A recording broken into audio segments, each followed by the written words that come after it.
Can't do it. I'm just gonna talk. If you asked me what I wanted to be when I grew up, if I were a toddler or even right now on this stage, it would be the same thing. It would be a hairdresser.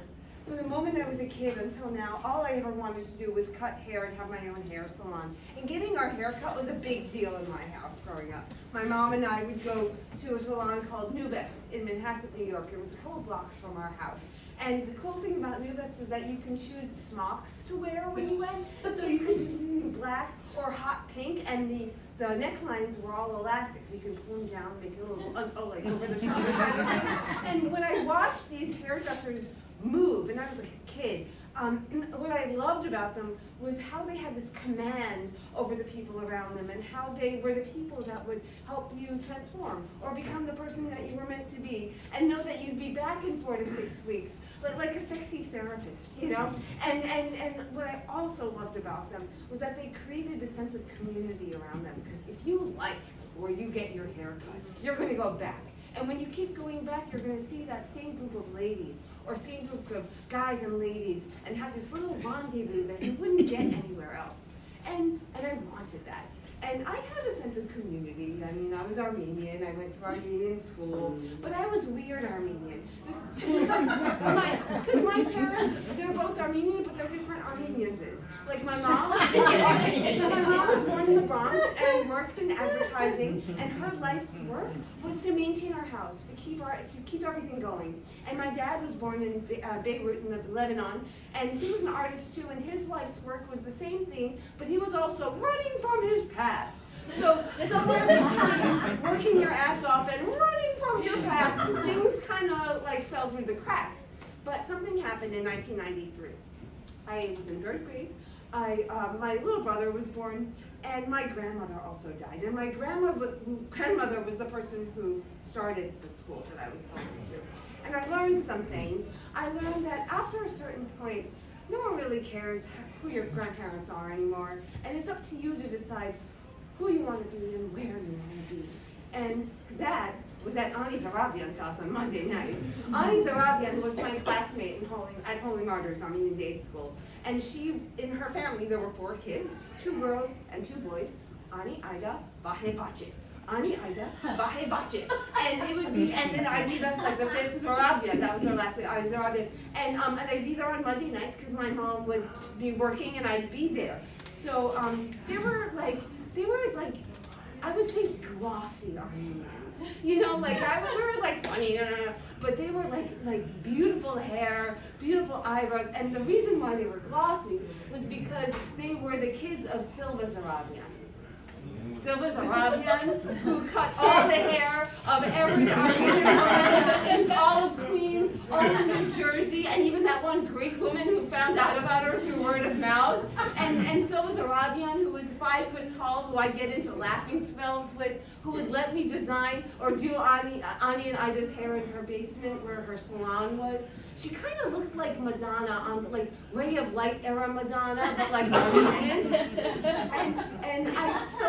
So I went to my mom. I said, Mom, what if we just start going to Silva instead of just going to New Best?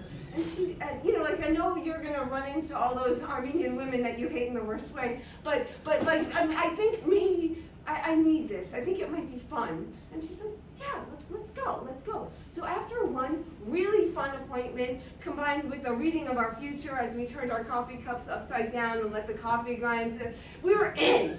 So we would go back, and I'd see so many ladies that I'd see at Holy Martyrs there, and I'd see all of them with their shirts off. Like I saw Mrs. Bohosian, our principal, with her shirt off. Margaret Gavarian, who was my grandmother's best friend, so it was like special for me, with her shirt off. Mary Salvanasian, whatever that means to you, was a big deal, with her shirt off. And it was like Steel Magnolias, except we looked like this, And I, like, even my brother would go, because it was just like early 2000s where guys would like get highlights and stuff, you know, like they had that hair like all good. So he would come, and we learned so many things. We learned that when you manicure a man's eyebrow, you want to take from the top, and then when you manicure a woman's eyebrow, you typically want to take from the bottom. But we also learned other things too. Like this one time, it was just me and her one-on-one. We were in our salon, and I don't really have sideburns, but Silva does this thing where she'll like thread the 5 to 7 hairs that grow over here and make it look like you were born that way, and I loved her for it. So she's like threading, and in one thread, I start crying. And this was a particularly hard time for me. Like, I was just about to transfer an almost Ivy League school for a state university to study screenwriting, you know. And then also I was between friend boys, you know, it was very like lonely time, confusing time. And I cried, and she goes, Anoush, what happened? What's wrong? And I didn't say, I was like, nothing, it's fine. And she looks at me, she goes, you know something? I don't think you know how to say no. I don't think you know how to say no to your parents. And I said, I know how to say no. And I'm like, no, you're very nice and funny and you have good comedic timing. She actually didn't say that. She said, you're very nice. But you know, like Ani yesterday, I asked her to help me clean the house, and she said no, and that she wanted me to die. And I know she doesn't want me to die. It's okay. But she says no to me, and I was like, yeah, maybe, you know. And then she goes, and also, if you don't have to marry every boy you go with, maybe you go dance, you go have dinner. If you don't like it, you go home. What's the big deal? And I was like, yeah, you're right. And you know, and she goes, Anoush, because life has moments. And she did this with her fingers when she said moments. She goes, and you know, when you see these moments, you can jump on it, or you can walk away. And it's okay if you walk away, but remember, the moments aren't going to last forever. And then she walked around, ripped out the other side of my face, and I hugged her. And I did the thing I always do, where I leave a little bit of like cash on the top drawer where all the rollers are. And I hugged her, and I leave facing her, doing this little like moment thing with my fingers. And that's why I want to be a hairdresser. I want to have meaningful moments like that. And maybe this is the year I get my license. I don't know. And because, you know, I mean, and Silva, you know, she doesn't cut hair in her salon downstairs in Bayside, New York anymore. I could tell you where she is, but I'm not going, because like anyone who helps you in a meaningful way, you're just going to have to find out through word of mouth. Thank you.